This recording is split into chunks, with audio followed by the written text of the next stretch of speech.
Praise the lord. ఈరోజు దేవుడు బలపరిచే వాక్యం అన్నా యొక్క ప్రార్థన.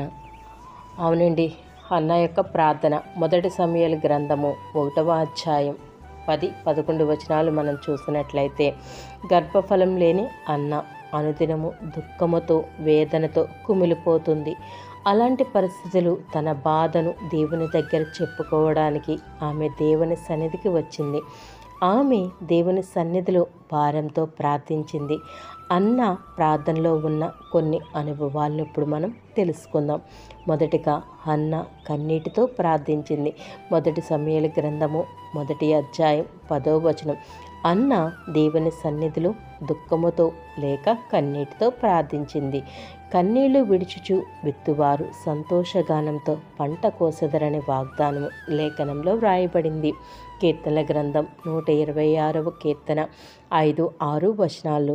అవునండి, అన్న దేవుని సన్నిధిలో తన యొక్క దుఃఖమును, తన యొక్క బాధను కన్నీటితో దేవునికి ప్రార్థించింది. రెండవదిగా చూసినట్లయితే అన్న తగ్గింపుతో ప్రార్థన చేసింది. మొదటి సమూయేలు గ్రంథము 1వ అధ్యాయం 11వ వచనం. అన్న దేవుని సన్నిధిలో దీన మనస్సుతో ప్రార్థించింది. అన్న తగ్గింపుతో ప్రార్థన చేసింది అని చెప్పడానికి గల రుజువు ఏమనగా, మొదటి సమూయేలు 1వ అధ్యాయం 11వ వచనంలో ఈ ఒక్క వచనంలోనే నీ సేవకురాలను అనే పదమును 3 సార్లు ప్రస్తావించింది. దీనిని బట్టి ఆమె దేవుని ఎదుట ఎంతగా తగ్గించుకుందో అర్థం చేసుకోగలం. మూడవదిగా అన్న స్పష్టముగా ప్రార్థన చేసింది. మొదటి సమూయేలు గ్రంథము 1వ అధ్యాయం 11వ వచనం. అన్న తనకు ఏమి కావాలో స్పష్టముగా దేవుని దగ్గర అడిగింది. తనకు ఒక మగపిల్లవాణ్ణి దయచేయమని అడిగింది.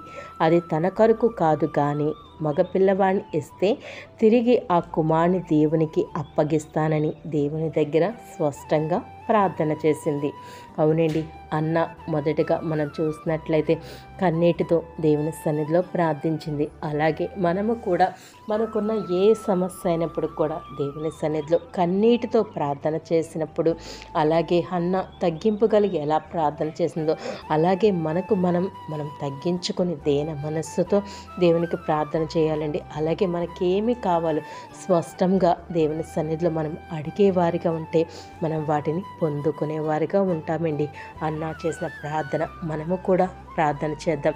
అట్ట ఆశీర్వాదాలు కూడా మనం కూడా పొందుకుందాం. అన్నా చేసిన ప్రార్థన దేవుడు ఆలకించాడు. దేవుడు ఆమెను జ్ఞాపకం చేసుకుని ఒక చక్కని కుమారుని ఇచ్చాడు. అవునండి, మన జీవితాల్లో కూడా ఎటువంటి సమస్య ఉన్నా, లేక అన్నా వలె ఎంతమంది అయితే గర్భము లేకుండా ఉన్నారో వారు అన్నా వలె కన్నీటితో తగ్గింపుతో స్పష్టమైన విన్నపములతో దేవుని దగ్గర ప్రార్థిస్తే ఖచ్చితంగా దేవుడు మీ పట్ల, మనందరి పట్ల అనేక కార్యాలు జరిగిస్తాడు. అవునండి, అటువంటి అనుభవం కలిగిన ప్రార్థన మనం చేద్దాం. దేవుడు ఆశీర్వాదాలు మనం పొందుకుందాం. దేవుడి కృప అందరికీ దయచేయును గాక. ప్రార్థన. యేసయ్యా, నీకే స్తుతులు స్తోత్రాలయ. పరిశుద్ధాత్ముడా, నీకే స్తుతులు స్తోత్రాలయ. అవును తండ్రి, అన్న నీ సన్నిధిలో కన్నీటితో ప్రార్థన చేసిందన, దీన మనస్సు కలిగి ప్రార్థన చేసింది ప్రభు. తగ్గింపు స్వభావం కలిగి ప్రార్థన చేసిందన, ఏమి కావాలో స్పష్టంగా నీ సన్నిధిలో అడిగింది ప్రభు. అవును తండ్రి ప్రభు, మేము కూడా నాన్న తండ్రి మాకున్న అవసరతలు బట్టి మేము నాన్న తండ్రి అన్న వలె ప్రార్థన చేయలేక మేము పొందుకోలేకపోయాము తండ్రి. యేసయ్యా నాన్న, ఈ సమయం అందు నుంచి నాన్న తండ్రి అన్న వలె మేము కూడా నాన్న తండ్రి ప్రభు కన్నీటి అనుభవం కలిగి తగ్గింపు ప్రార్థన కలిగి స్పష్టంగా మాకున్న అవసరతలు అడిగి ప్రార్థించేవారుగా మేము ఉండుటకు అటువంటి ప్రార్థనా శక్తిని మాకు దయచేయమని యేసుక్రీస్తు పుణ్యనామంలో అడిగి వేడుకుంటున్నాము తండ్రి. ఆమేన్. Praise the lord.